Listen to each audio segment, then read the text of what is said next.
Hi everybody, Dan Illman here taking a look at the feature race on a really good card at Woodbine on Sunday. Race number 10 is the $500,000 Woodbine Oaks. 3-year-old fillies running for $500,000 at 1 1/8 miles on the Tapeta surface. Let's take a look at this big, bulky, and competitive field. And one of the main question marks in this race is whether the number 11, Ticker Tape Home, can successfully stretch her speed out. She's been very good sprinting in her career, and despite a distance-oriented pedigree, she hasn't done much in her 3 prior routes. Her last race was very impressive and earned a very respectable Beyer speed figure.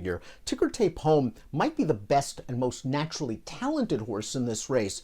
The distance might be a sticking point, especially if this Timeform US pace projector holds true. You'll notice the red bar that indicates this pace could be fast, and the number 11, Ticker Tape Home, figures to be close to that pace. The 6, Friends for Life, is stretching out in distance, and perhaps she can be up close to the pace as well. The number 7, Fashionably Flab, should show speed. This is her first route race, and she has shown legitimate sprint speed. Personally, I think the 7, Fashionably Fab's going to make the lead, and Patrick Husbands on the 11, Ticker Tape Home, might have to sit just off the pace. Let's start things off with the number 1, Fly So Free Ashleib, who ran 3rd last time out in a maiden race, and that means she's still a maiden coming in facing some of the better 3-year-old fillies in Canada.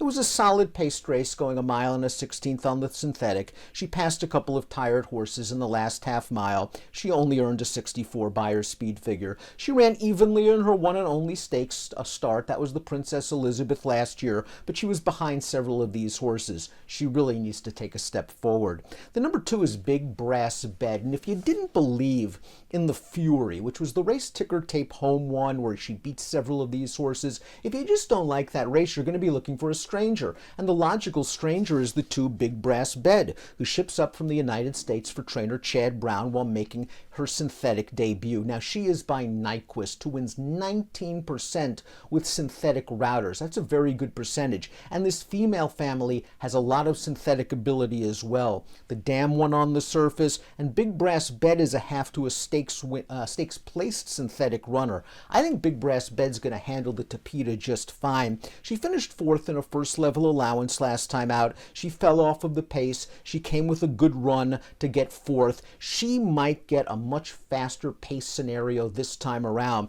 and I think Big Brass Bed is going to be a really strong stretch threat for Manny Franco and Chad Brown. The 3 is Elysian Field, who ran 2nd last time out in the Fury, behind Ticker Tape Home, your morning line favorite. Ticker Tape Home went right to the front in that race. Elysian Field tried to wind up into it with a wide run, and then she eventually flattened out to finish 2nd. All in all, it was a promising step forward right out of the maiden ranks, and I wouldn't be surprised if she takes even another step forward as she stretches out around 2 turns for the first time since she ran at Gulfstream over the winter. We'll have to find out more about distance, but I think she'll handle it just fine, and I think that perhaps she might be ready for her best yet in her 3rd start of the form cycle. If you think she was compromised by a lack of pace last time out, it's a different story here. She's interesting at 12-1. The 4 is Great Kate, and we're going to watch her maiden win last time out. This is her first race off a 6-month layoff, and she had to go a demanding 2 turns, so you could give her some extra points for winning this race, and she wins it rather easily. She just didn't beat a very strong field. You can go into your formulator past performances and click on the horses that are in the chart, and you'll see that these horses have come out of this race and have not done very well. So Great Kate's going to have to do more at 30-1 on the morning line.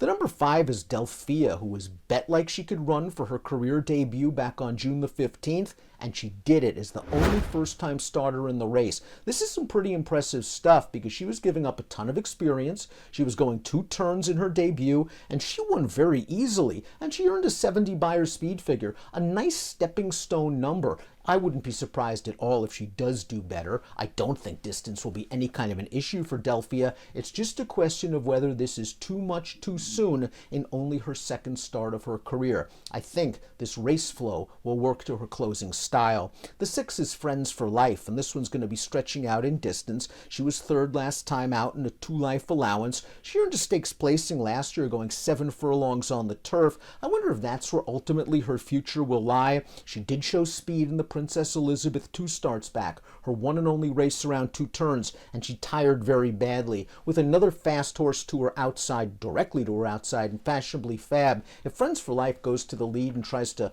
bottom out this field, she might just go too fast for her own good. Fashionably Fab tried to chase Ticker Tape home last time out in the Fury, and it just didn't work out. Maybe you can just simply say it was her first race off a 6-month layoff. Perhaps she wasn't wound up tight, and that the Woodbine Oaks was the ultimate goal. I wouldn't argue with anyone that makes that case. That being said, she'll now have to stretch out past 7 furlongs for the first time in her career. She was a very good 2-year-old here at Woodbine. She won the Shady Well. She was a very impressive maiden winner. She won 3 in a row to conclude her 2022 season.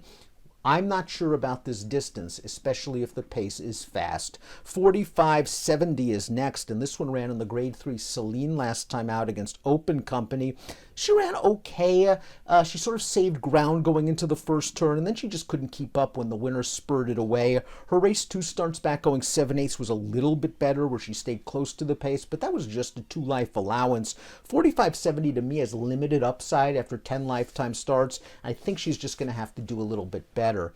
Tito's Calling was third in the Celine, and I thought that was a closer's race where horses from the back of the pack just seemed to dominate.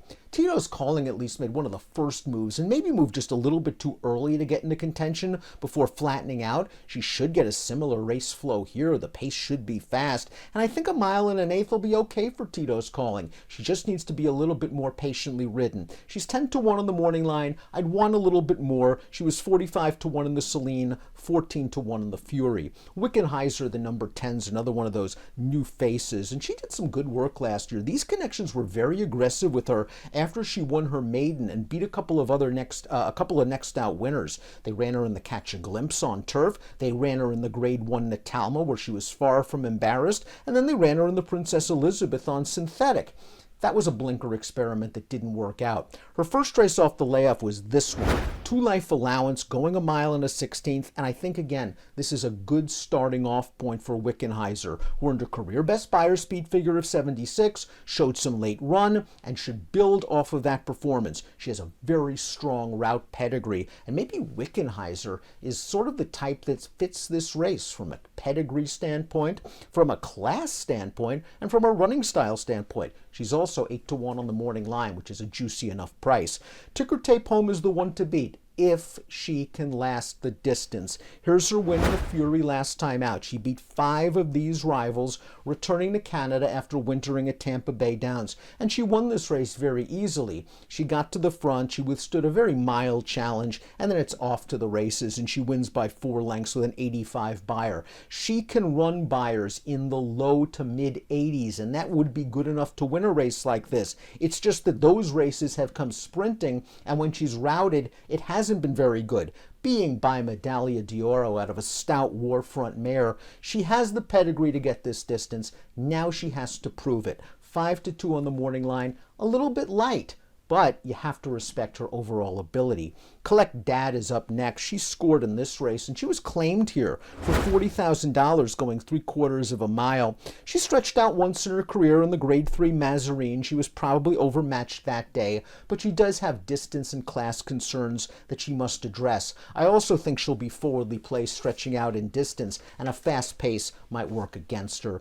Courtly Rowe is the number 13. She's going to get blinkers once again. They were taken off last time out in a 1-turn mile against older horses in a 2-life. Kind of just ran evenly that day after a wide trip. Her prior starts on synthetic are okay, not great. I think she's better on turf. This is a bit of a stab for the connections. Me and My Shadow completes the field. She's going to have to deal with a very tough outside post position. She will get blinkers for the first time.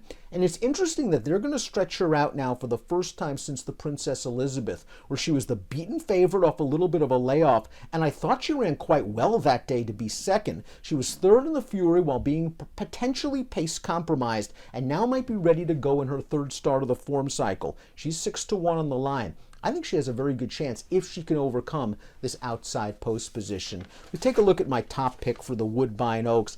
Ticker tape home, I just don't think has a lot of value. I think she's the most likely winner if she runs to her ability.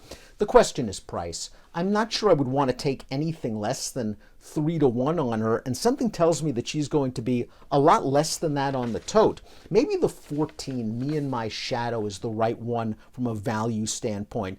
Mark Casse thought enough to run her in the Schuylerville in her second lifetime start down at Saratoga. She's kept good company, and it appears she's slowly getting better now in her third start as a 3-year-old. The horse to beat is the number 11, Ticker Tape Home. Maybe the horse to bet's the 14, Me and My Shadow. It's a very competitive edition of the Woodbine Oaks. Good luck.